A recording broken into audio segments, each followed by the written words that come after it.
Hello there guys, welcome to another of my live videos, and on this video I am going to be giving you Manchester United's player ratings from the 3-0 win against Sheffield United yesterday night. So let's get straight into it. So let's start with David De Gea. So I'm going to give David De Gea 7 out of 10. David De Gea had basically nothing to do in the game.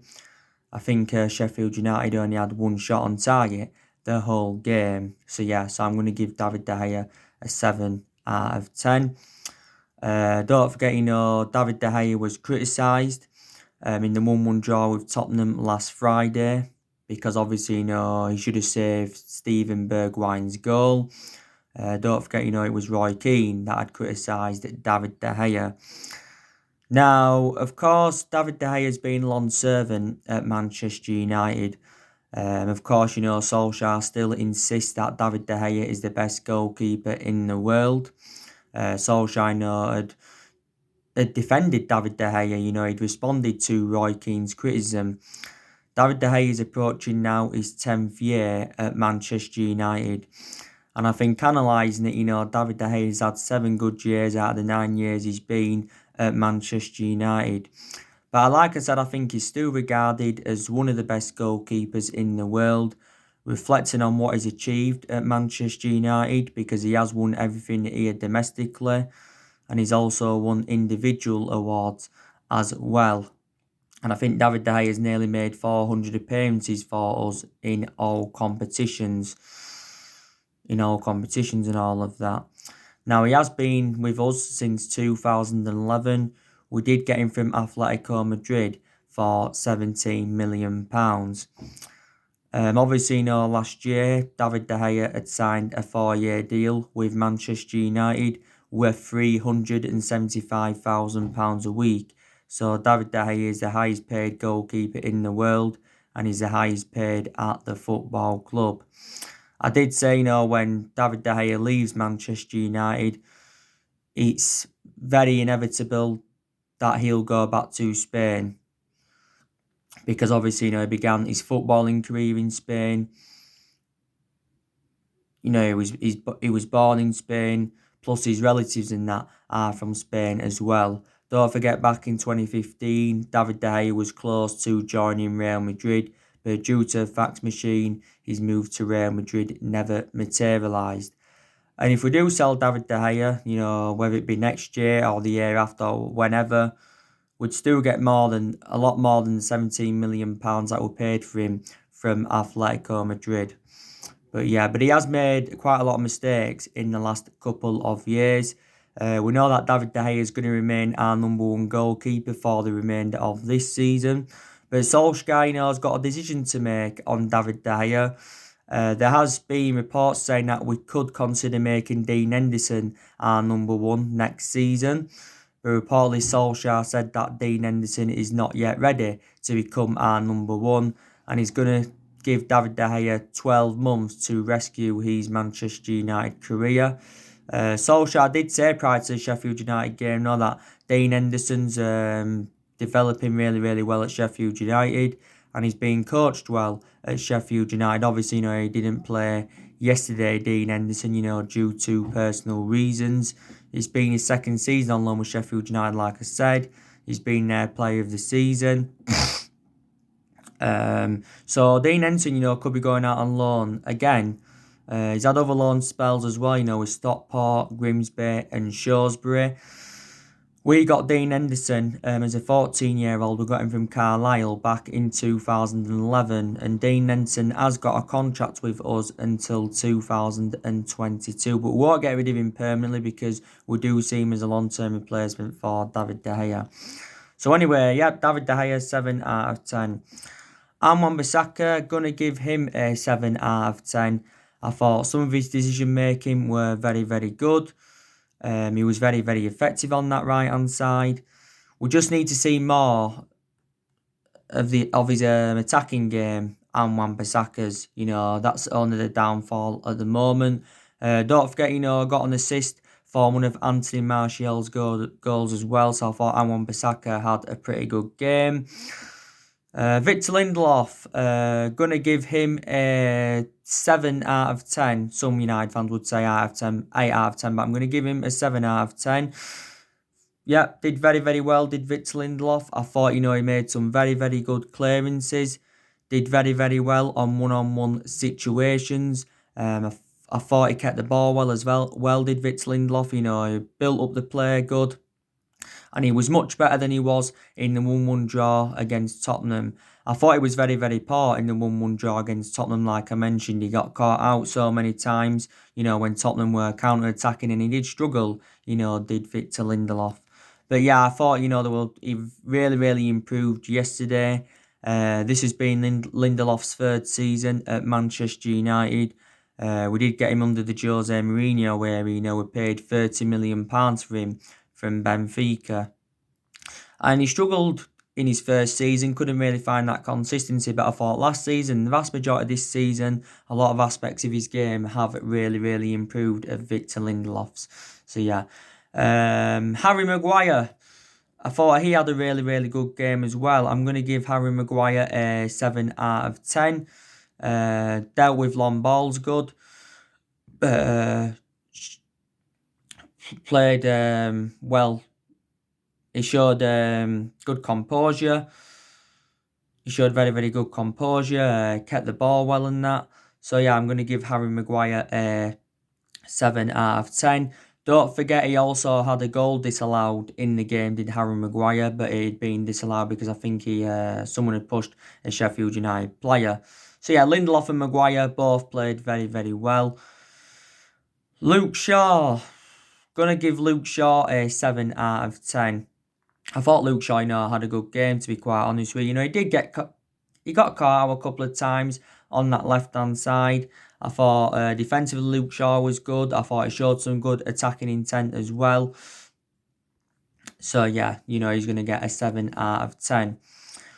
Paul Pogba, going to give him an 8 out of 10. I thought Paul Pogba was exceptional. Paul Pogba created the most chances in the game.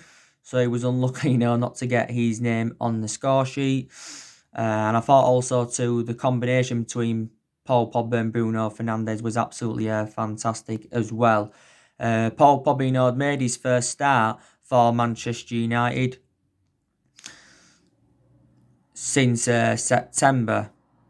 And I knew, Paul Pogba was going to start the game, But yeah, I think Paul Pogba is going to finish the season on a high. And I think he's also going to do very, very well next season. Matic, I thought, he had a really, really good game. Showed a lot of stability in possession. Got forward very, very well, did the Manu Matic. Passed the ball well. And a lot of aspects of his game have really, really improved. Going to give Matic a 7 out of 10. He did really, really well. Bruno Fernandes, he's going to get an 8 out of 10 as well. Bruno Fernandes was exceptional. Had that chance from that free kick, don't forget, in the first half. Like I said, he gave a lot of service to the likes of Greenwood and Rashford and Martial and that. So I was very, very impressed with Bruno Fernandes.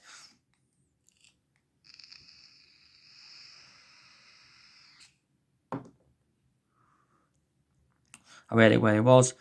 Mason Greenwood, gonna give him 7 out of 10. I don't think he was too bad in the game, was Mason Greenwood. Showed a lot of fluidity and all of that. Marcus Rashford, he's gonna get 9 out of 10. I thought Rashford, enjoyed an exceptional game. Marcus Rashford, of course, got 2 assists for 2 of Anthony Martial's goal. Also, I think Rashford in the game missed 2 sitters. And he also, made some good runs. So Rashford, was unlucky not to get his name on the score sheet. This was his second game, back from that back injury, he had. And Anthony Martial, he's obviously, going to get a 10 out of 10. Of course, Anthony Martial scored his first senior hat-trick for Manchester United. And he also became the first Manchester United player to score a hat-trick since Robin Van Persie, was it back in 2012 or 2013. So obviously, Anthony Martial is going to get a 10. He's going to get a 10 out of 10. And of course, he had been given the man of the match. So that is my player ratings. That is all my player ratings. Don't forget in the game as well, Solskjaer had brought 5 substitutions on all in one go. Of course, we saw Igalo came on. Scott McTominay came on. Juan Mata came on. Andres Pereira came on. And Daniel James also came on in the game as well. So that is your player ratings. But you saw my match reaction for the game, didn't you, yesterday? And I just thought, we totally dominated the game. I read, some of the stats. We had around 15 shots on goal, created around 15 chances. We had more touches in the box than Sheffield United. We had a hell of a lot more shots than Sheffield United. But I just thought everyone put a shift in. There was not one bad performer. Like I said, Rashford had a good game. Martial did very, very well. Greenwood did well. I think Solskjaer made the right decision by starting Greenwood and dropping Daniel James, to be quite honest with you. I thought Pogba and Bruno Fernandes and all of that were very majestic. Lindelof and Maguire did very, very well at the back. It was just an outstanding performance. But it was a very, very good win. I said, didn't I, prior to the game that, we needed to win this game against Sheffield United to keep our top 4 ambitions alive. As it stands now, we are just sitting 2 points behind Chelsea. 2 points behind Chelsea. But, we need top 4 because obviously, we do want qualification for the Champions League for next season. Because obviously, we get qualification for the Champions League. It will help us have a competitive summer transfer market. More of a competitive summer transfer market. Plus, we'll generate money. But it all depends on Manchester City's 2-year European ban. Because obviously, if they do get it upheld, then obviously, 5th place is a Champions League spot. But, it was a very, very good win against Sheffield United. We've got 7 games remaining now. 7 games. And I think in reality, we should win at least 6. We should win at least 6 of our 7 remaining games because we've got the easiest running out of all the Premier League teams. We're in a good vein of form as well. We are unbeaten now in our last 13 games in all competitions. That's our best vein of form since Ole Gunnar Solskjaer was the interim manager. But, I'm very convinced we can finish in the top 4. Some United fans think, we can finish 3rd. That would be fantastic. Also, to the FA Cup and the Europa League. I think we can win them 2 as well, because we can win them 2 as well. We are into the quarterfinals of the FA Cup. We have got Norwich this Saturday. Also, to more or less, we are into our last 8 of the Europa League because we are 5-0 up against Lask from the first leg. So, if we could win, the FA Cup and the Europa League and finish in the top 4, even get 3rd, which would be even better. It would be a fantastic achievement for Ole Gunnar Solskjaer and Manchester United. It would be a memorable first full season for Ole Gunnar Solskjaer and that. I think we are going to beat Norwich on Saturday, because obviously, Norwich are really, really poor. They are sitting bottom of the Premier League. They are going to be going down now, Norwich. We are looking to beat Norwich for the 3rd time this season because we've already beaten them twice this season. We're beating them 4-0 and we're beating them 3-1. By the way, this is Norwich's first quarter-final in the FA Cup since the 1991-1992 season. 1991-1992 season. Also, too, this is the 6th season we have progressed to the quarterfinals of the FA Cup. That preview for that Norwich game, will be coming up. I'll be giving you all the team news and all of that. So I think Manchester United will win that game. Our next league game is Brighton, and I think the next one after that is Bournemouth. So like I mentioned, we have got an easy running. I was surprised at Sheffield United yesterday, to be quite honest with you. I thought they would have put a much better fight up. But obviously, we didn't allow them to have any time on the ball. Every time Sheffield United got the ball, they did give the ball away. But we just totally dominated. Like I said, not only chances we dominated, we also dominated the possession as well. Since the season resumed, Sheffield United have been, very, very poor, to be quite honest with you. They haven't won any of their first 3 games since the season resumed. They haven't even scored 1 goal. But I still think overall, Sheffield United have enjoyed an exceptional season because no one expected Sheffield United, to be in the position that they're in. And so they've definitely not exceeded expectations. And, Chris Wilder's done a very, very good job with them. This has been Chris Wilder's 4th season with Sheffield United. It's been his 4th season with them. But he has progressed Sheffield United from League One to the Premier League. Sheffield United is the 5th club in his managerial career. You can say that, Sheffield United were missing, a couple of key players yesterday. Obviously, there was no John Egan. He's one of their main centre-halves. John Egan, was suspended because he got sent off in Sheffield United's 3-0 loss. 3-0 loss against Newcastle. They had no Jack O'Connell. Dean Enton, obviously, of course, wasn't involved as well. But, Sheffield United, were just very, very poor. Sheffield United not going to get qualification for the Champions League, that's for sure. There's still quite a few teams, though, in that top 4 race.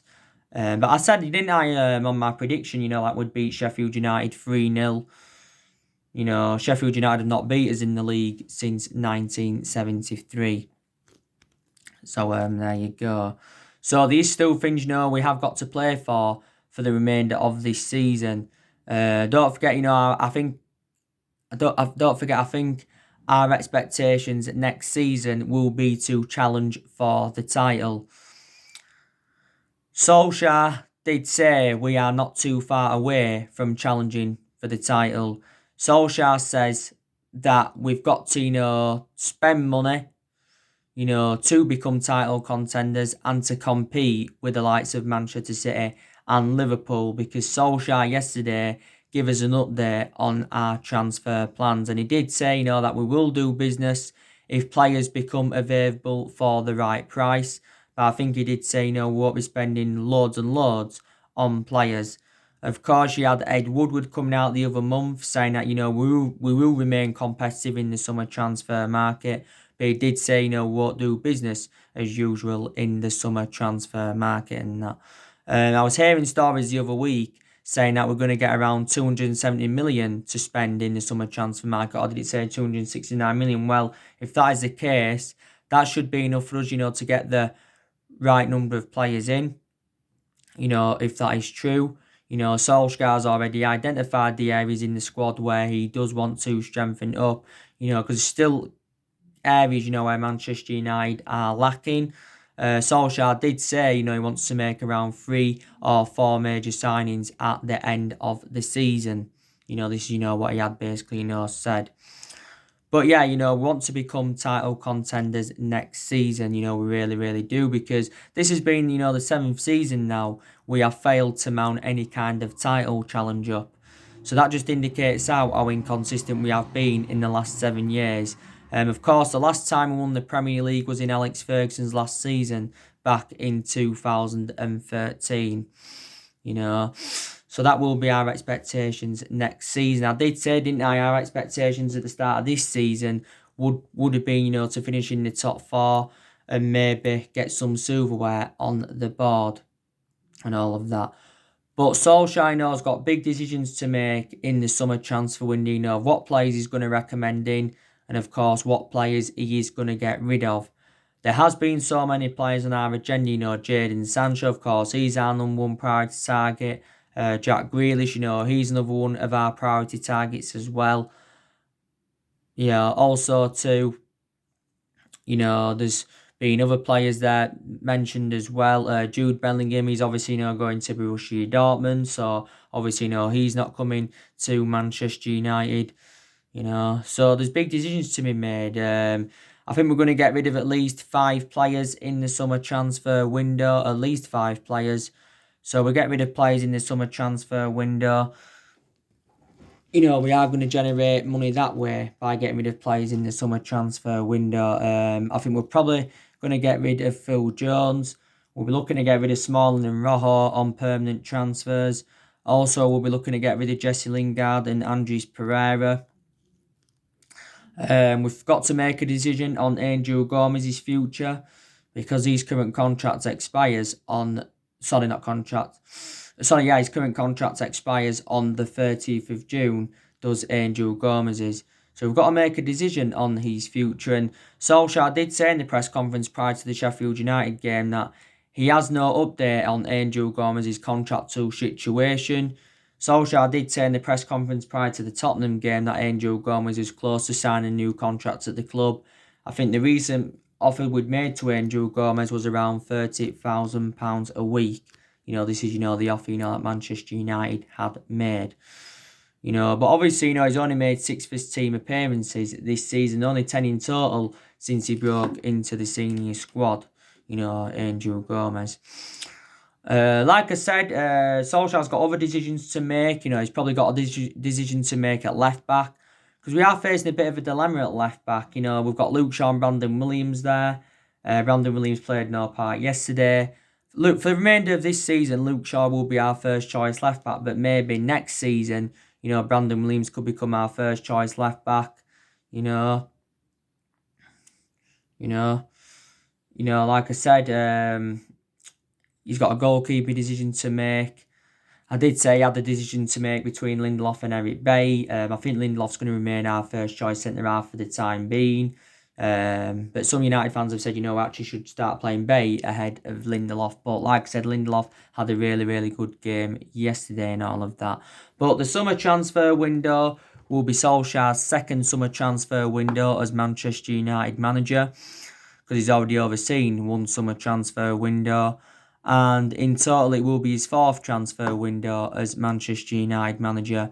And Solskjaer has been at the football club now for 18 months. And like, I said, there is positive to take so far from Ole Gunnar Solskjaer's tenure because, like I said to you now, I've seen improvements under him. I think, we've definitely improved in the transfer market under Solskjaer. What I mean is Solskjaer's got the players that I wanted to recommend in. We've been a bit more sensible with our recruitment. There's definitely, players that have improved under Solskjaer as well, especially, the top players. And he's changed quite a few things as well.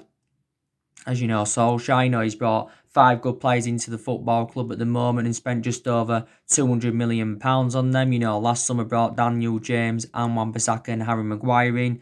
And in January, brought Bruno Fernandes and Odin Igalo in.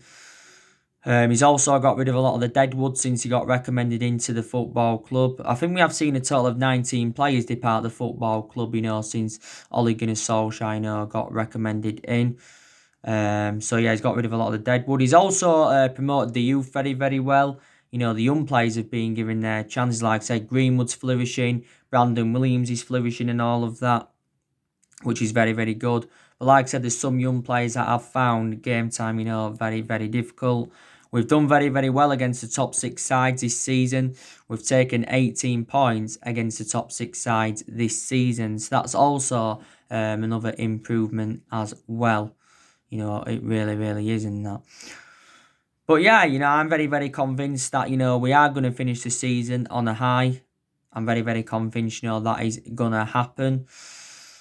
And, maybe things are going to work out under Ole Gunnar Solskjaer. Time will tell. Obviously, he's going to be at Manchester United next season. Even if we didn't get that top 4, I still think he'll be here next season because he does need at least another season at the club because, it is a transition period.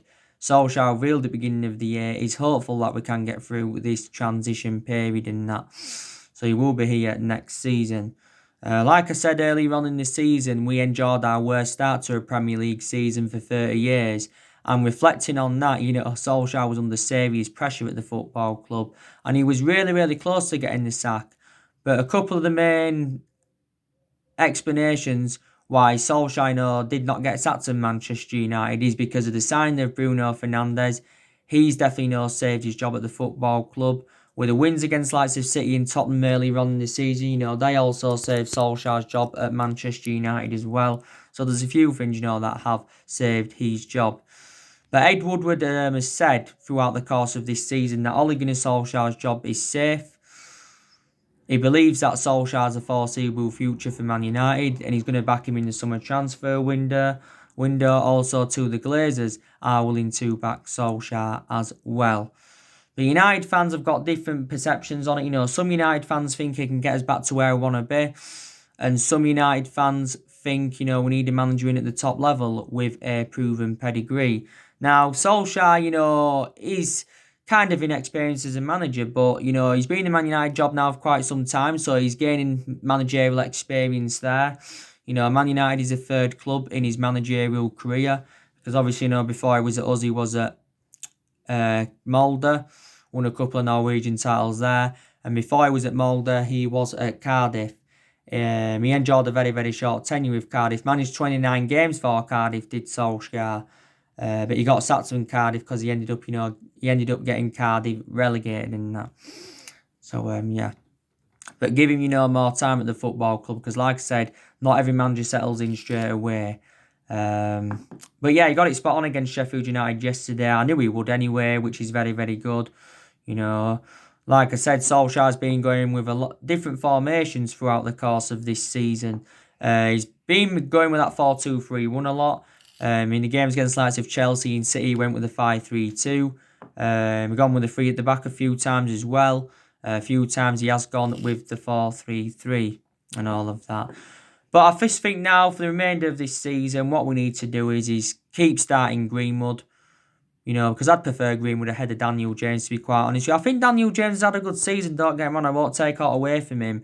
He wasn't too good against Tottenham on Friday. But we've overplayed Daniel James. I think James has played a good 39 games in all competitions this season. Daniel James can play on the right or the left, but he's actually more effective from the left. But for the vast majority of this season, we've been playing Daniel James on that right-hand side. So there you go. I'd say now keep Lindelof and Maguire at the back. Some United fans will say keep Bruno Fernandes, Pogba and Matic as our midfielders, obviously. I think our first choice midfield is Pogba, Bruno Fernandes and McTominay. But some United fans have got different, perceptions on that aspect. Fred, obviously, played no part yesterday. I did say, didn't I, in my preview for the game against Sheffield United, that he would have been dropped, Fred.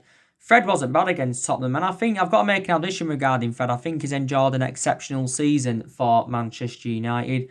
He's been given his chances. He's definitely, confounded his critics wrong as Fred. He really, really has. We got Fred, was it for around 50 million or just over 50 million pounds from Shakhtar Donetsk. And he was also an exceptional player in Ukraine. Was Fred. Under the Jose Mourinho era, let's be honest, Fred never really got his opportunities and all of that. So yeah, he's done very, very well. And like he updated you yesterday, Fred wants to extend his contract at Man United this year. And he wants an increase on his £130,000 a week wages. He's got 3 years left on his current contract as Fred.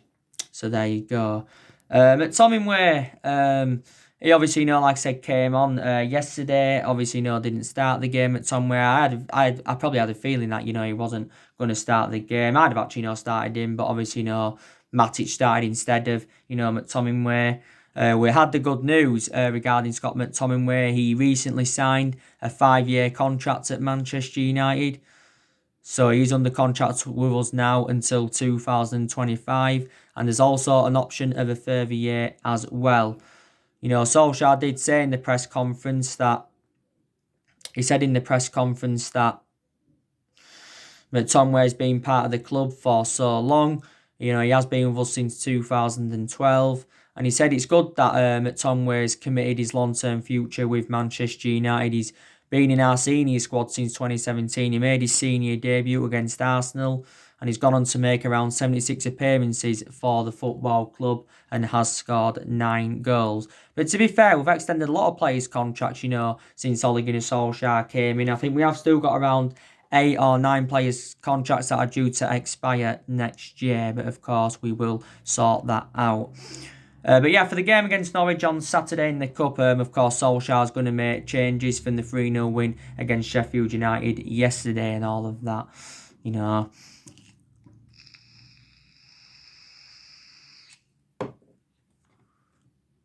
And all of that. But yeah, so give Solskjaer more time at Man United, you know. Don't forget, he is our fourth permanent manager since the Alex Ferguson era. You know, we have sacked 3 managers since the Alex Ferguson era, and that was David Moyes, Louis van Gaal, and Jose Mourinho. In the last 7 years, though, we haven't only had different managers with different philosophies. We spent close to the £1 billion range on players. We've recruited over 30 odd players in as well since the Alex Ferguson era. You know, we've also got players on big contracts at the football club. So in reality, you can say, reflect on the money we've spent, you know, we should be in Liverpool's position, but obviously, you know, we are not. You know, we've only won 3 trophies since Fergie left, and that was the FA Cup under Van Gaal and the Europa League and the League Cup under Mourinho. Like I said, Tino, we haven't dominated English football since the Alex Ferguson era. Ferguson endured 26 years at Manchester United and won a total of 38 major honours, and he developed a lot of young players. He was always ruthless in the transfer markets under Ferguson. Always got the players that I wanted to get in and all of that. But Ferguson, you know, had 22 successful years because put into the equation didn't win out in his first 4 years at the football club. But I've got to make an admission, Solskjaer will not replicate Ferguson's legacy and won't last as long as Ferguson. But there again, you know, no manager in general or at Manchester United will, you know, replicate Ferguson's legacy or last as long as Alex Ferguson did. But yeah, you know, we have been inconsistent for the last 7 years, but there's explanations behind why we've been so inconsistent because there's been cultural problems at the club. There's obviously, you know, been a lot of problems with Ed Woodward and the Glazers because, you know, we've been critical of them for several years. Obviously, you know, we've made mistakes as well in the last 7 years, and that's another one of the main explanations. It really, really is. But we are still one of the biggest clubs in the world, most successful team in England. You know, 20 titles, 13 of them Premier Leagues. So yeah. So anyway, guys, that's everything to update today. Drop your comments, likes below on the channel. If you do, consider subscribe as always, and take care. God bless, and I'll see you all again very, very soon.